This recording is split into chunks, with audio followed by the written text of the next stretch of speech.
ang ating pakpon. Praise the Lord. Praise the Lord. Hallelujah. So, salamat muli sa Panginoon sa kabutihan niyang pinagkakalob sa atin.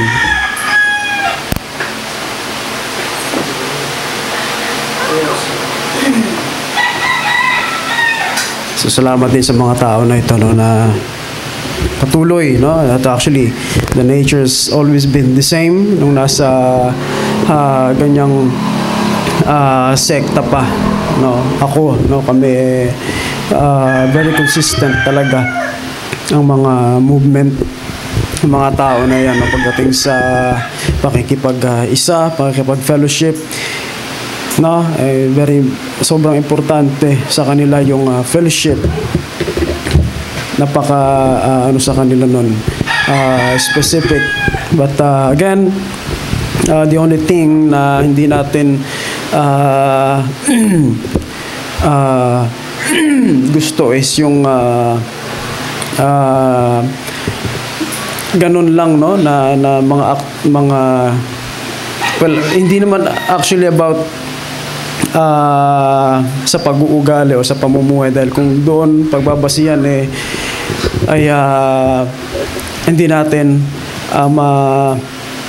wala na tayong masasabi doon talagang sa pagtitipon lang mas madalas pa yung mga yan the only thing that we are really concerned is yung lawak at lalim at liwanag ng nakikita, aside anything else wala na, kasi pagdating sa the way we live this life, actually pare-pareho lang yan, remember the difference between the wise and the foolish is revelation, the understanding, but don't misled about it, malaking difference yan.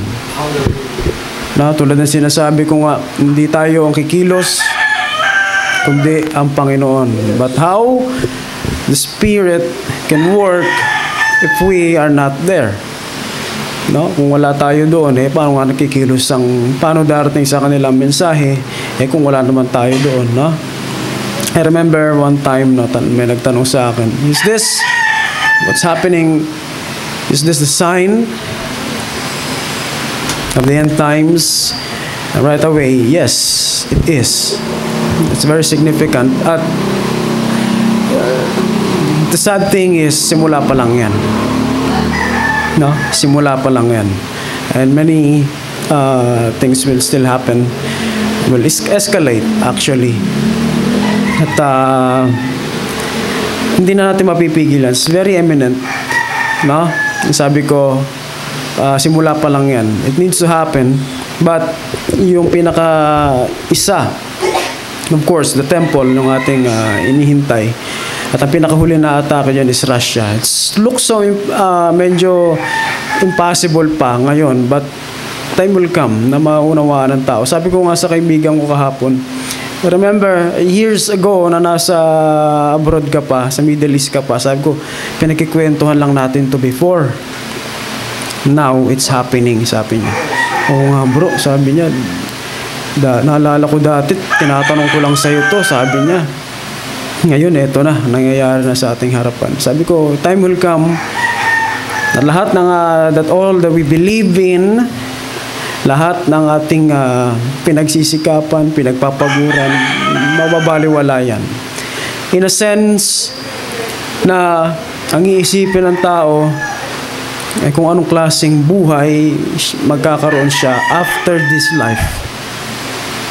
Lahat ng pinagpaguran mo, hindi mo na maiisip yan hindi mo na maiisip yan pagdating ng panahon. But the sad truth is, marami pa rin talagang kakapit, hindi bibitawan ng mga possessions na yan. But for those who understand, mga kapatid, hindi na nila they will not care about it anymore. Ang importante, maliligtas ba ako o hindi? Kasi yan ang mahirap Actually, sa reflection, tinanong ng isang mayaman si Kristo, ano bang kailangan ko para makapasok sa iyong kaharian. Sabi niya, ibenta mo yung mga ari-arian na sumama ka sa akin. Hindi niya magawa dahil mayaman pala eh. Hindi natin sinasabi na huwag na tayo magkaroon ng mga material at mga bagay na ito. We still need it. But we are wise enough to think na hindi dyan umiikot ang ating buhay. Especially, ito na, nakikita na natin itong mga nangyayari sa ating paligid. No? Yan, nakakalungkot. What's happening in the Middle East is a reflection of how we should live this life, mga kapatid. It's a Sabbath. It's a day of rest. Nasa ng mga tao? Music festival. Nasa kasiyahan. They're supposed to be resting and recognizing and doing the things of the Lord. Holiday yun eh. It's supposed to be for the Lord. Asan sila? Nasa kasiyahan. I'm not saying na hindi ka na pwede magsaya sa buhay na ito. There's a lot of time to do those things, but it is for the Lord. Remember, pati yung pati security, naka-break kasi it's a holiday eh. Kung nakita niyo mga kumakalat ng mga video kung paano sila naka-infiltrate. Talagang wala. Halos walang nagbabantay talaga. And the Jews expected the people from the Gaza na irespeto yon, because it's the holy day. Ang mga Hudyo naman, pagka holy day ng mga Muslim naman, nire-respeto nila. Ang in-expect nila, they will do the same. But these people have different thing in their mind. No? Doon pa lang sa music festival na yon, ng party, 250 plus na agad patay eh. No? Imagine mo, mga lasing-lasing pa ron. Kasi sasayawan sila ron eh. Music festival yun, dinayo pa ng mga ibang lahi eh, didamay sila. Now, the lesson is, mga kapatid, it's for the Lord. Give it to the Lord. No, there's a lot of time to unwind, to refresh, no, to rest your physical body. Hindi para sa ganung mga kasiyahan, pero pag para sa Panginoon, mga kapatid, this is the evidence that not every Jew, not everyone who calls themselves Jew are Jew. Kasi galing na sa iba't ibang bansa yan eh. Nag-uwian lang.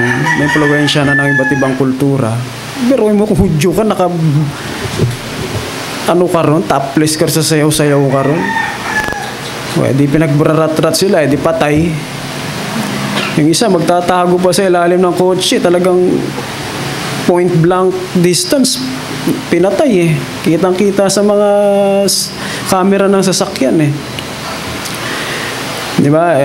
Mga kapatid, it means, hindi natin alam kung kailan babalik ang Panginoon, yes. But when that time comes, dapat lagi tayong ready. No? Dapat lagi tayong ready. It's a sign, not for us, just for us, para sa lahat ito.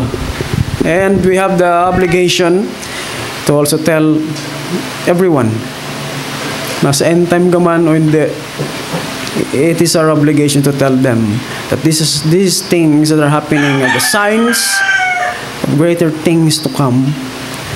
Ano man ang pinaniniwalaan mo pagdating ng panahon na yan, na itayo ang templo, nakita mo na yung mga gera pa na mangyayari, mga kapatid. It's a time for them to understand. Ano man pinaniniwalaan mo, wala ka mang pinaniniwalaan, regardless of what status you have in life, prophecy will happen. Darating ang panahon, aalalahanin nila, lalapit sila sa Diyos.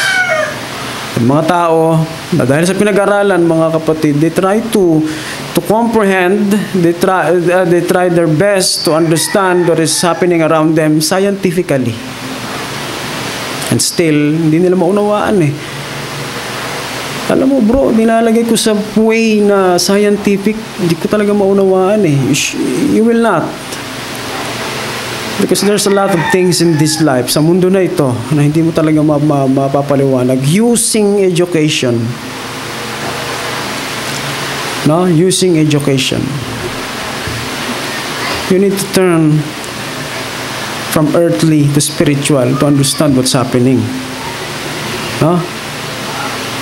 Dahil, yun nga, mahirap kasi pag hindi na kaya paliwanag ng siyensya, mas paniniwalaan mo ba yung, di ba, yung sinulat lang ng mga, kasi kung i-compare natin unawa ngayon, mataas ng level of education, compare before, mga kapatid, na inspiration from God, mas pipiliin ng tao ang education kasi pinaghirapan yan pinagpuyatan yan But time will come, mga kapatid, the people will understand how the inspirational words of God works. Hindi sila maniniwala no?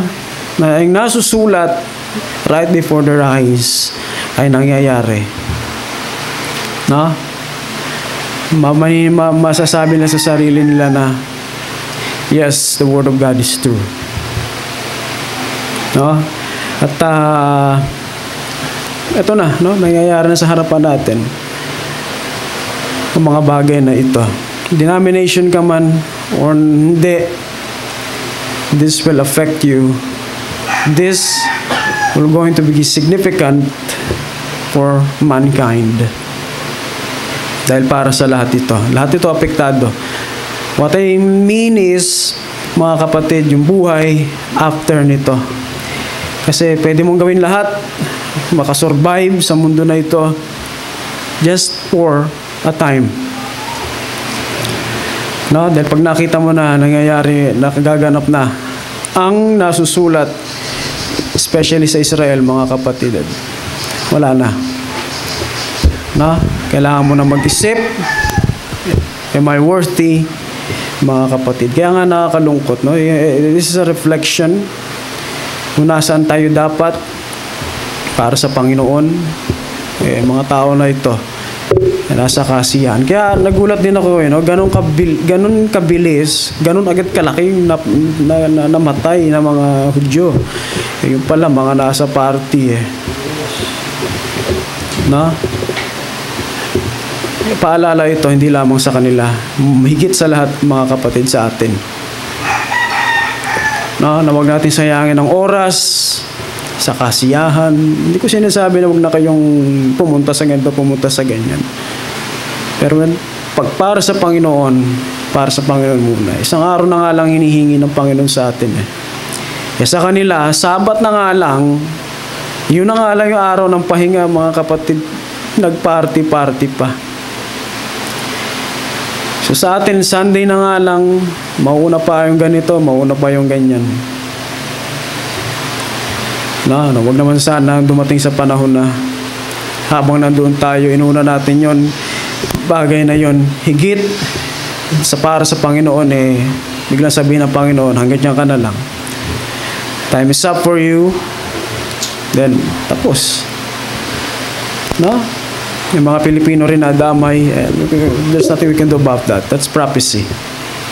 Kung paano winipe out ang Gaza, mga kapatid, the same thing na gagawin nila in the eastern side, no? Kung saan nila itatayo ang templo. Pinapalayas na nila pinapalayas na. Biruin mo, pati United Nations, sabihan mo na umalis na kayo dyan. Within 24 hours, umalis kayo dyan. Wala nang takot ang Israel. Wala na silang Actually, hindi lamang sa Israel, tensions are all over the world. Even in the United States. Kasi may mga templo ng Jewish worshippers sa US. Ngayon, binabantayan kasi nagkakaroon ng gulo Magulo talaga. Dahil yung leader na itong mga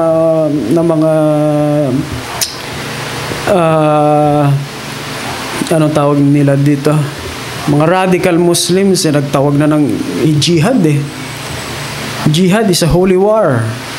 If you feel oppressed dahil sa iyong pinaniniwalaan, especially Islam, pwede ka na magdeklara ng holy war or jihad. Meaning pwede ka nang pumatay. No? In a reason of dahil inoppress kami mga Muslim, inoppress kami. Sila ang unang gumawa ng di tama. Sila pa ngayon yung umiiyak dahil ginagantihan sila. And there's no sign of stopping hanggang sa makontrol ang buong Gaza. Kasi all throughout the history, kung babalikan nyo mga kapatid, Gaza lang talaga hindi nila na-control. Ashkelon and the remaining that part of that region, kontrolado na ng Israel. Gaza lang talaga ang hindi. So I think this is the time sa Israel na gawin yun to fulfill the prophecy, to bring us closer, no, sa pagbabalik ng Panginoon. Ang susunod na yan, templo na. Kung paano nila tinulak, kasi may bombahan din, hindi lang sa south ang bombahan, meron na rin sa north. Bandang east, meron na rin. Lebanon, Syria, Hezbollah, nag-ano na rin. No? Tumutulong na rin. Sumasama na rin sa kaguluhan. And it will only escalate. No? Mag-escalate. Hanggang sa dumating ang time na talagang pagtabuhin na nila lahat dyan, pati yung nasa tayuan ng templo. Then, kung wala na yung mga kumukontrol na mga Palestinians sa templo, ano pang susunod? Hindi templo na nila. Ang buong mundo, mga kapatid, ay magagalit sa bansa na ito. Sobrang nyo naman kayong brutal. Ngayon pa nga lang Di ba? Ang mga tao bulag. It's very clear kung paanong brutality ang ginawa na itong mga tao na ito. Dahil sa mata ng ibang tao, sila pa masama. Hindi mo sila masisisi dahil prophecy yan Kailangan magalit ang mga bansang nakapalibot sa Israel to fulfill the prophecy. Dahil lahat yan magagalit sa kanya. Susugod yan, lalaban yan. Then, papatahimikin sila ng Israel kasama ang Diyos. It's a prophecy. Hindi natin, ang liit-liit ng bansa na Israel. And they're making such an impact sa buong mundo. No? Habang busy ang mundo na yan, mga kapatid, dapat tayo as potential brides, mga kapatid, ay busy na rin. Because dahil itong mga signs na ito, hindi ito ipapakita ng Panginoon nung wala lang. No?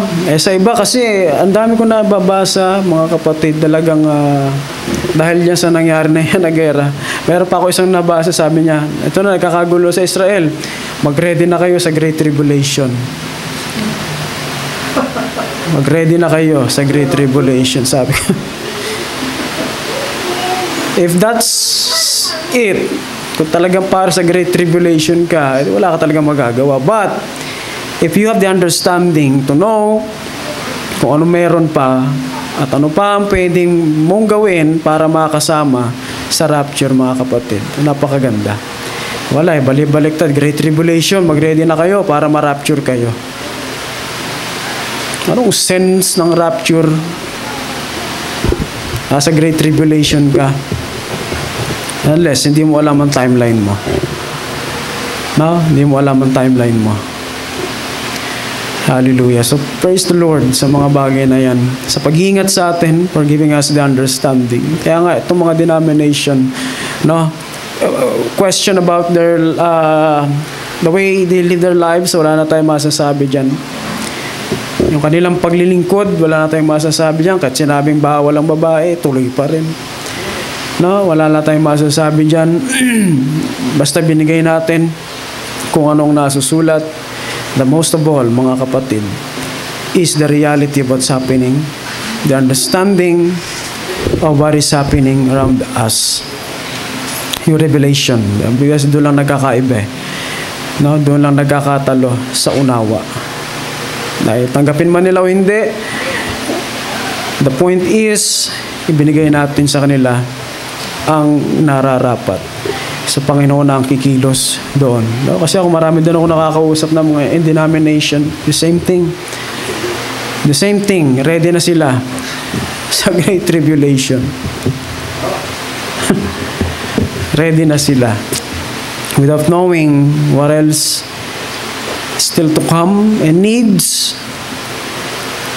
to be done bago yung sinasabi natin great. Actually, matagal-tagal pa hintayin nila Ready ka na sa Great Tribulation. Medyo matagal pa yung panahon na nahihintayin mo. Kasi itong first 3.5 years, medyo peace pa yan eh.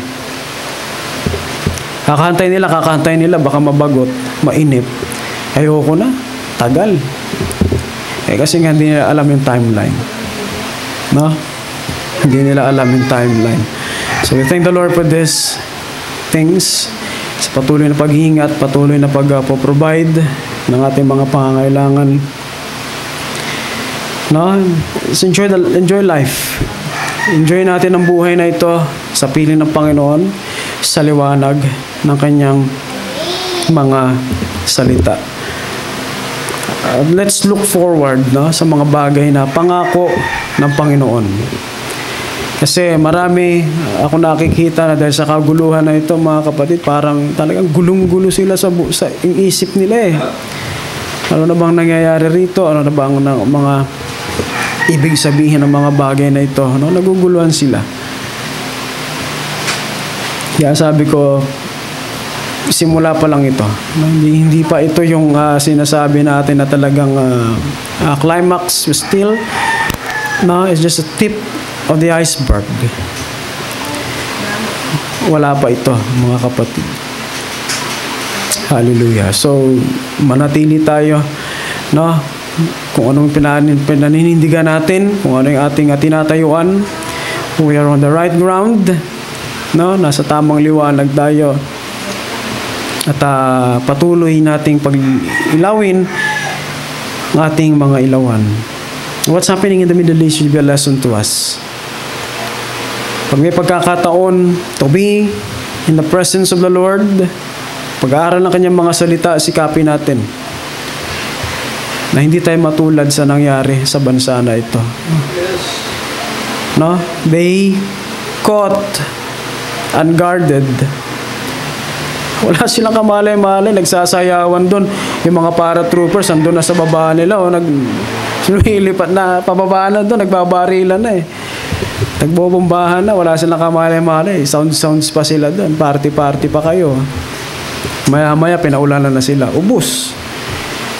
No? The same thing could happen to us. We may be enjoying this life, baka sumobra tayo. Hindi natin namamalayan. Yung oras na binabantayan natin, hindi na natin na-check. Yung pananampalataya na requirement, mga kapatid, baka hindi na natin na-refresh. Yung pagiging busy, mga kapatid, given yan, sa mga bagay ng mundo na ito, magiging busy ka talaga. Sa hanap buhay, sa lahat. Kahit sa ministry, nandiyan yung pagiging busy. No? But be reminded, mga kapatid, no, na maging vigilant tayo pagdating sa mga bagay na ito, especially what's happening around us. Tulad ng sabi ko nakaraan, marami ang busy pa rin ngayon to gain respect sa mundo na ito. Pangalan, titulo, no? Yung iba busy pa rin sa pag-establish ng mga buildings nila. Huh? It will be only good for how many years lang. Hindi na rin mapapakinabangan yung mga bagay na yan. Ano mo naman yung pagkaganda-ganda ng building na wala namang pinagkaiba ang turo, just the same. No? Hallelujah. It reminds me of this verse, no? I think it's very timely. No, Revelations 21. Simulan ko sa 1. On the new heaven and the new earth and the new Jerusalem, and I saw a new heaven and a new earth. For the first heaven and the first earth had passed away, and sea did not exist any longer. So this setting is in the eternity. No, John saw the vision of a new heaven, new earth, a new Jerusalem, and then I saw a new heaven and new earth. For the first heaven and the first earth had passed away, and the sea did not exist any longer. Ito yung tinitignan ng marami. To say, to preach and to teach na ang mundo na ito mawawala. So, sasabog, so parang ganon. Kasi wala na raw heaven, wala na raw earth, wala na raw dagat. No? Pero, basahin mo pa ng buo yan, it will contradict that understanding. No? Nakita ko isang buo, bagong langit, isang bagong lupa, may bagong lupa nga eh. Sapagkat ang unang langit, ang unang lupa ay naparam. So right away, we can say that this is a figurative one. Hindi siya literal. No? And a new heaven and a new earth and a new Jerusalem. No? We will get on that. Diretso ko muna sa 2. And I saw the holy city, a new Jerusalem coming down out from heaven, from God, prepared like a bride adorned for her husband. And 3, sabi na, I heard a loud voice from the throne saying, behold, the dwelling of God is with humanity. No? Humanity. And He will take up a residence with them. Residence. He will reside to the people. Eh, saan mo papatirahin yung mga tao na yan? No? Of course, dito pa rin sa mundo na ito. And they will be His people, and God Himself will be with them. No? Now, the setting is in the eternity.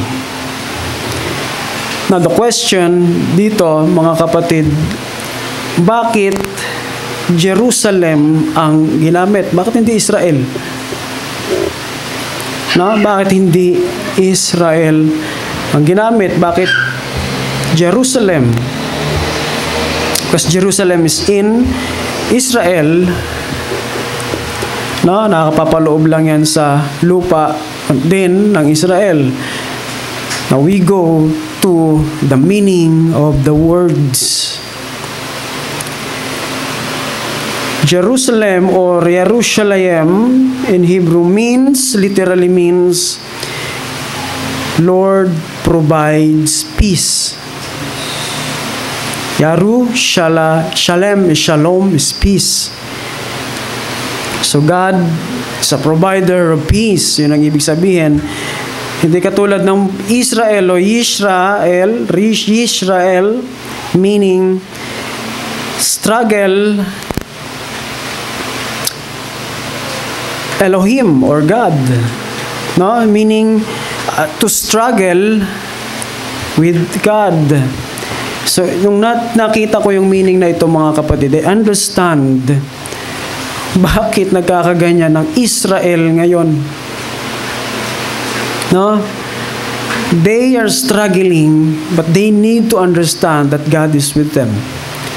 So, since the beginning, bago pa ibigay ang lupa ng Israel na yan, mga kapatid, talagang may struggle na. Panahon pa lang ni David, talagang kaya nga nagtayo sila ng mga napagkataas-taas na mga bako dyan dahil takot silang masakop. Sa tinagal-tagal ng panahon, ang Israel, though they believe, and it's true, nakasama nila ang Panginoon, they're still struggling. Kahit ang panahon ni Joshua, panahon ni David, panahon ng, hanggang sa masakop sila ng mga Romano. So the name, sa pangalan pa lang na Israel, mga kapatid, alam na ng Diyos kung anong pagdadaanan ng bansa na ito. No? They will struggle, but it's a reminder for them that God is with them. To struggle with God. Yun yung isa sa pinaka-common meaning ng Israel. Struggle with God. So doon pa lang makikita natin, meron talagang kailangan silang pagdaanan.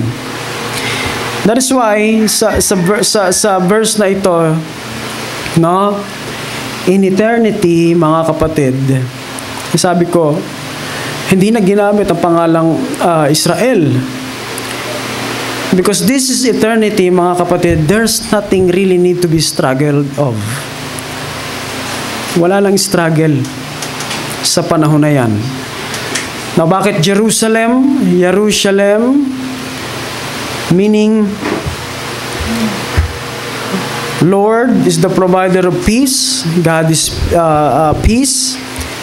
So kung babasahin natin siya na in a direct way, no, the new heaven, a new earth, and a new Jerusalem. There's a new peace in that land.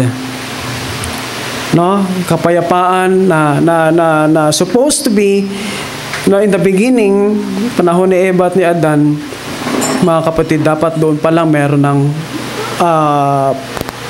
peace na na-impose ang Diyos. Problema, of course, ang diablo gumawa ng hindi tama at yung kapayapaan na yon, mga kapatid, nagsimula na mawala. No, a new earth, a new heaven, and I saw the holy city, the new Jerusalem, coming down out from God, prepared like a bride adorned for her husband. So that peace na ating pinag-uusapan, mga kapatid, ay actually naka-ready na yan eh. Binabasa pa lang ito ng marami, pero in the mind of God, mga kapatid, yung pangako na yan, nasa isipan na ng Diyos yan. We just need to work it out until eternity. No, para, well, kailangan natin sikapin. No? Unang-una, rapture, syempre. Dahil no sense na maiwan ka sa rapture, medyo challenging na makatagos ka hanggang eternity. Challenging. No? And so the holy city, New Jerusalem, or a new peace, let's say, peacefulness, sabihin natin. From God, coming down out of heaven, from God, prepared like a bride adorned for her husband. Now, isipin natin, mga kapatid, this peace, hindi ito basta-basta lang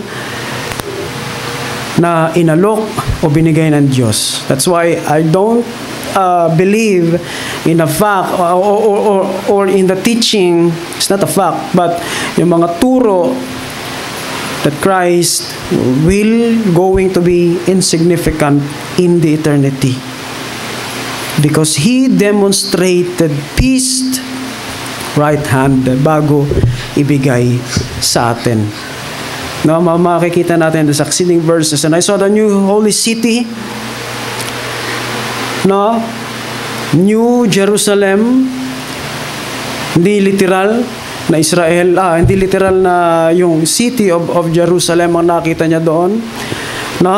But yung meaning ng pangalang Jerusalem, coming down from heaven. Kasi I don't see any sense.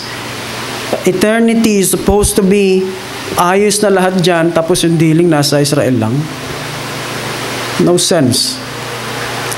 And the Bible says, humanity. And I heard a loud voice from the throne saying, behold, the dwelling of God is humanity. When we say humanity, yung mga nandun lang ba yan sa Jerusalem? No, of course, it talks about general audience. And He will take up residence with them. Paano mo ipagkakasya ang Jerusalem sa tao? Hindi pwede. So, meaning, this is figurative. Kaya pag sinabing figurative, pupunta ka ngayon doon sa meaning ng word na Jerusalem. Peace, dwelling with humanity. Now, paano natin mapapatunayan that there's a peacefulness that will dwell on the people in the eternity? And sabi sa 4, He will wipe away every tears from their eyes. Payapa ka na May luha pa ba? Wala na luha kasi wala nang problema sa panahon na yan Natulad ng problema na pinoproblema natin ngayon. Kakainin ko bukas. Paano ang kinabukasan ng mga anak ko? Paano na lang ako pag tumanda ako? Yung iba, when they think about those things, mapapaiyak ka na lang talaga ako na lang mag-isa sa buhay na to. No, wala kang kapayapaan dahil nga uncertainty comes in. But during this time, mga kapatid, where everything is set to be perfect, wala ka nang iisipin. All you need to do is just worship God, and that peacefulness na inaalay mula sa Panginoon, mga kapatid, that He provides will indwell to humanity. At hindi yan basta-basta lamang papasok, mga kapatid, kung hindi dahil kay Kristo. Remember who is the Prince of Peace. Diba? Si Kristo ang unang inobject o unang naging subject into the Prince of Peace. At kasama yan na inatang sa Kanya. At hindi yan, mga kapatid, maibibigay o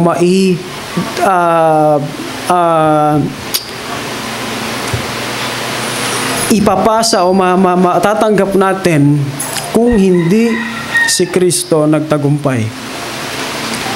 That is why they cannot say that Christ in eternity is insignificant. O yung parang hindi na siya napapansin doon. I don't think reasonable yon. Dahil, mga kapatid ko, si Kristo ay hindi pinagkatiwalaan ng mga bagay na ito. And then, binalik niya sa Panginoon. Ano sabi? So, God may be all in all. Sa lahat-lahat siya ang Diyos. No? Ang sabi rito, in humanity, sa sangkatauhan, He will be all in all. Sa lahat-lahat ang Diyos, meaning, no? Dito ko connect yun yung pagdedwell, the indwelling of God with humanity. So sa bawat isa, makikita mo yung kapuspusan ng Diyos sa panahon na yan. Nag-dwell na siya in humanity and will take a residence with them. No? So hindi lamang makikita mo ang Diyos sa tao, no? Yung presensya, but it's everywhere. In the creation, makikita mo ang pagkilos, ang presensya ng Panginoon. And all of that will not happen, mga kapatid, kung hindi dahil kay Kristo. Ngayon pa nga lang, yung mga tao nga nagkandamatay na inaalala pa rin May araw pa ng mga patay. How much more pa sa panahon na yan, si Kristo buhay na buhay. Hindi mo maalala. Now, it only shows, mga kapatid, na people, especially yung mga nagtuturo ng ganito, they don't really understand their Bible. They don't really understand what is happening. Actually, basahin mo lang siya Hindi naman siya ganun kailangan ng sobrang lalim na pagkaunawa. Basahin mo lang siya ng maayos. Sometimes it just takes common sense. In what way sinasabi ng Biblia na ang Diyos ay sa lahat-lahat? Ayan, ang sagot. He will be dwelling with humanity. Meaning to say na yung kapayapaan na Diyos ang nagpo-provide, it will be upon these people. At hindi magiging posible yan, mga kapatid, kung hindi dahil kay Kristo. Dahil kung hindi si Kristo nagtagumpay, wala namang iaatang kay Kristo kung hindi naman siya nagtagumpay Kung tinakbuhan niya yung pagkapako niya sa cross, tinaguan niya yon, walang iaatang sa Kanya. Wala rin siyang ibabalik. Wala ring eternity. So without Christ, mga kapatid, yung pagbabalik ng power and authority, so God may be all in all sa lahat, hindi magiging possible yan without Christ. No? I'm saying this, mga kapatid, to let us understand yung significance ni Kristo in eternity. No? There will be no tears, sabi rito. Paano ka nga naman iiyak na eh? Puro kapayapaan na ang utak mo, puro kapayapaan na ang puso mo. Iiyak ka pa ba? Nakikita mo na napakagandang plano ng Panginoon?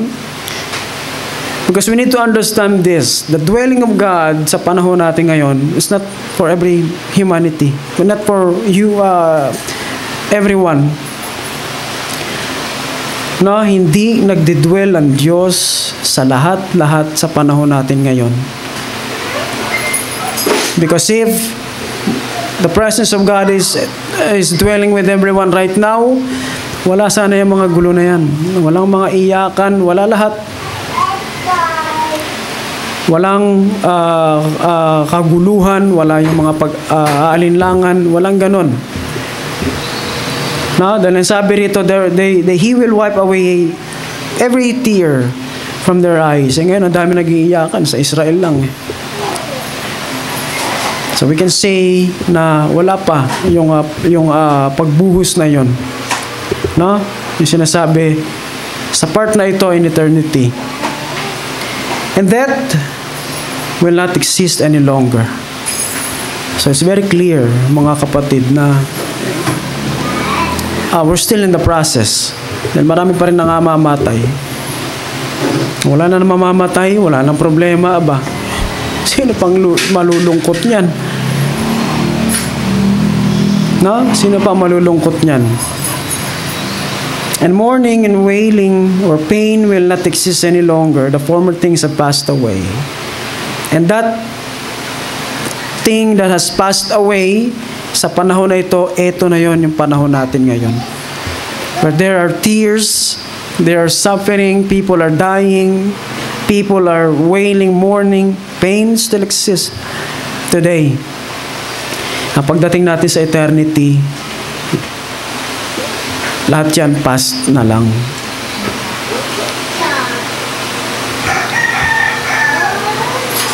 And the one seated on the throne said, "Behold, I am making all things new." And he said, "Write, because these words are faithful and true." So without Christ, mga kapatid, it is impossible na mangyari ang mga bagay na ito. No? Dahil kung wala si Kristo yung ibabalik sa Diyos, para ang Diyos ay maging sa lahat-lahat, I don't think na may pag-uusapan tayong eternity rito. No? Kung si Kristo natakot, tumakbo, at wala nang dugo na nabayubay sa krus, mga kapatid, wala na. Ewan ko ano na mangyayari sa atin. No? Christ is still significant in that day, in eternity. So peace will be all over, no? Humanity, ang kapayapaan. At kaya babalik tayo doon sa meaning ng mga salita. No? Provider of peace. God is a provider of peace. And Israel means a struggle with God. Kaya ngayon, talagang sabi ko, it's very given na mangyayari sa bansa. Pangalan pa lang ng bansa nila eh. Alam mo na kung anong, you already know what they will go through. But they need to understand that God is with them. Yan yung literal na Israel. Sa atin, spiritual Israel, mga kapatid, we will go a lot of things. We'll go through a lot of things sa mundo na ito. But we need to be reminded na God is with us. No? Problema sa buhay, mga pangangailangan sa buhay, kung paano tumayo, no? Sa mga aral na ito ng mga mali, we'll go through a lot of these things. But we need to remember that God is with us. Dahil tayo ang spiritual Israel. There's a struggle, yes, but we need to be reminded that God is with us. And time will come, no, na yung pangalang Jerusalem o Jerusalem ay ating mararanasan. Actually, ngayon danas na natin yan eh. Yung peace provided from God, a providence of peace from God, meron na tayo niyan eh, yung kapayapaan sa puso natin. Why? Because we accepted Christ. And without Christ, it is impossible, mga kapatid, to feel peace. Kasi kung wala kang Kristo, kahit mayaman ka, mga kapatid, kahit marami kang ari-arian, walang kapayapaan dyan. Nandyan yung talagang hindi ka baka mayat-maya ang tingin mo sa bank account mo, baka may nag-hack na eh. Baka may mga pumupuslit na eh. I remember yung kwento nung kilala ko. Dahil nga yung matanda, pera eh. Medyo may edad na talaga kasi eh. Malaki ang pera sa bangko, no? Sinamantala ng mga empleyado. Laki ng pera, magbabalance lang. Tapos ang gagawin nila, gagawa ng transaction, cash out. Walang kamalay-malay yung tao. Laki ng pera eh. No? Kung ako, maano ako, aligaga ako, tingin ako ng tingin sa bank account ko, baka nababawasan Kasi may gumagawa talaga siya in reality. Kunwari, papalabasin is balance lang, pero sa ibang reflection, cash out na pala. Ang lalaki ng mga pera. No? So, mapera ka nga, marami kang ari-arian, pero di ka naman, walang kapayapaan. Paglabas mo lang dyan eh. Tingin nyo yung mga milyonaryo, lalabas yan dyan na easy-easy lang, nakachinelas lang. Bodyguard ang kailangan kasama niyan. So, walang kapayapaan sa kanilang puso. Though they feel secure dahil maraming pera, maraming ari-arian. Pero may kapayapaan. Ang kapayapaan nila pag nandun na sila sa kwarto nila nakakulong. Kasi napapalibutan na sila ng mga security. Pero the true peace from God, mga kapatid, ay nandyan na sa mga tumanggap kay Kristo at nakaunawa ng plano ng Panginoon. Actually, ngayon nararanasan na natin yung providence of peace from God. So the word Jerusalem ay nararanasan na natin yan. And there will going to be a new one pagdating ng eternity.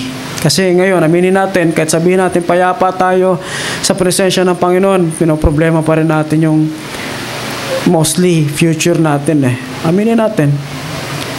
No? Meron pa rin tayong mga iniisip. Tumatanda pa rin tayo, nagkakasakit pa rin. Isa yan sa mga worries natin. But a new one, a new Jerusalem will come in eternity na talagang wala na. Sobrang masaya na lang na pagpupuri, no, pagpapasalamat sa Diyos. So, in partial, nararanasan na natin ang kapayapaan na yan. But only for those who accepted Christ and do the will of God. Pero doon sa mga ayaw, mga kapatid, no peace for their hearts. Kaya Middle East magulo. Why? Ayaw nila kay Kristo eh. Most of the Jews, ayaw talaga nila kay Kristo. Kahit ganyan na nangyayari ngayon sa kanila, wala pa rin. Deny pa rin kay Kristo. No peace. So the word Jerusalem, peace offered, provided by God. Kung maunawaan lamang natin, mga kapatid, napakaganda. Ito, mapapalitan pa itong kapayapaan na ito in eternity. Hindi magiging posible yan kung hindi dahil kay Kristo. That's why I'm telling this people na nagtuturo the insignificance of Christ in the eternity, mga kapatid. Think again. Just use your common sense. Ganun lang kasimple. To understand na yung kapayapaan na yan na God has given so He could be all in all, hindi yan magiging posible kung si Kristo walang ibabalik. At walang ipagkakaloob kay Kristo kung hindi siya nagtagumpay. So without Christ, that promise of peace everlasting from God will going to be impossible. Kaya malabo yan turo na si Kristo parang okay na, tapos na role ko, average lang akong tao.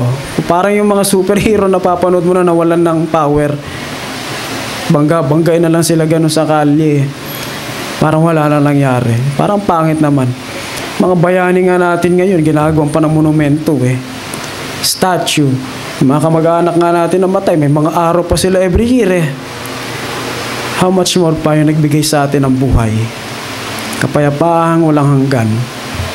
Who made us able to make it through until eternity, yun pa, hindi mo maaalala.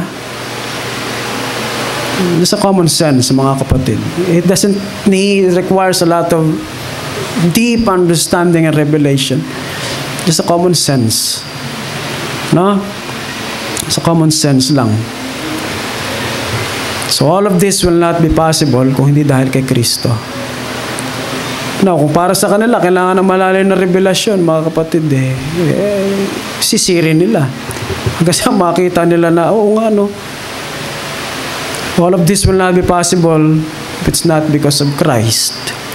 Kung walang inatang kay Kristo, kung hindi siya nagtagumpay, walang iaatang.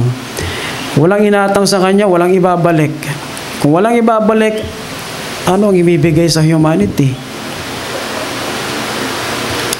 No? Hindi nila makita that the role of Christ is so significant. And He will always be remembered. Remember what the Bible says.